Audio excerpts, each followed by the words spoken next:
welcome to Strategy Saturday. I'm Charles Carillo, and today we're going to be discussing the biggest mistake I have made when passive investing. One of the best parts of real estate investing is the tax benefits, but if you let those benefits control your decisions, it can backfire fast. I made that mistake years ago, rushing into investment at the end of the year just to save on taxes. Spoiler alert, it did not go well. Today, I want to share what I learned so you don't make the same costly mistake. If you're investing just to lower your tax bill, you could fall into a trap. Let's break it all down so you can invest smarter and avoid the same mistake I made. Let's get started. Now, one of the benefits of investing in real estate is the favorable tax treatment that investors receive. Now, if you're unaware of what they are, you can listen to episode SS224, where I break down the tax strategies that every real estate investor should know. Now, these strategies are great when they're calculated into your investments as an additional benefit. Still, they can be disastrous when your primary reason for investing is to save or delay paying taxes. And this is exactly what happened to me with a passive investment I made years ago. I was rushing at the end of the year to try and reinvest some passive gains from a property sale and ended up investing in a deal that I would have not previously done if there were no tax implications. Now, before I go on, I just want to mention that I am not an accountant, and it's essential to always speak to your accountant before making any financial decisions. Over the years, I've heard dozens of times from mentors and partners, don't let the tax tail wag the investment dog. But that can be really difficult to abide by when facing a large tax bill. Now, over the last couple of years since this event took place, when a property sells, I immediately put my estimated taxes due for that investment into a separate bank account while putting my after-tax proceeds into another bank account that's earmarked for investing. Now, keeping them separate and forgetting about that tax bank account removes the urgency of finding another investment. In addition, being rushed by yourself or someone else into an investment decision is a huge red flag. But it is sometimes harder to notice if you're the one that's making the case to invest. So I thought more about other scenarios where people get caught up in to chase tax benefits primarily, and a few examples stood out to me. Number one is the investments.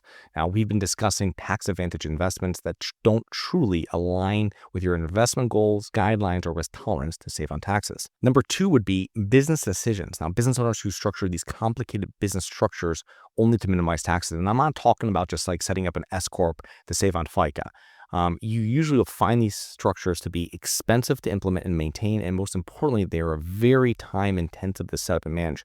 And I sometimes read articles about consultants that will move your company offshore or incorporate you into different countries, and you need to hire lawyers and accountants in these different places and pay the consultant, of course, because they're the one telling you should do this. And then you think if the business owner just invested their time and money back into their business from the beginning, it probably would be more profitable than trying to save some money on taxes by setting up and managing this complex global company structure.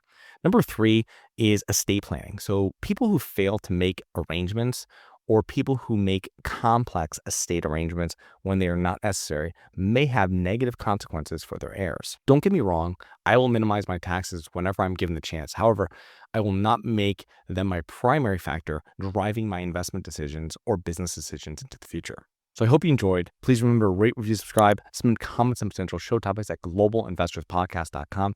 If you're interested in actively investing in real estate, please check out our courses and mentoring programs at syndicationsuperstars.com. That is syndicationsuperstars.com. Look forward to 2 more episodes next week. See you then. If you always want to invest in real estate, but didn't have the time, didn't know where to find the deals, couldn't get the funding, and didn't want tenants calling you?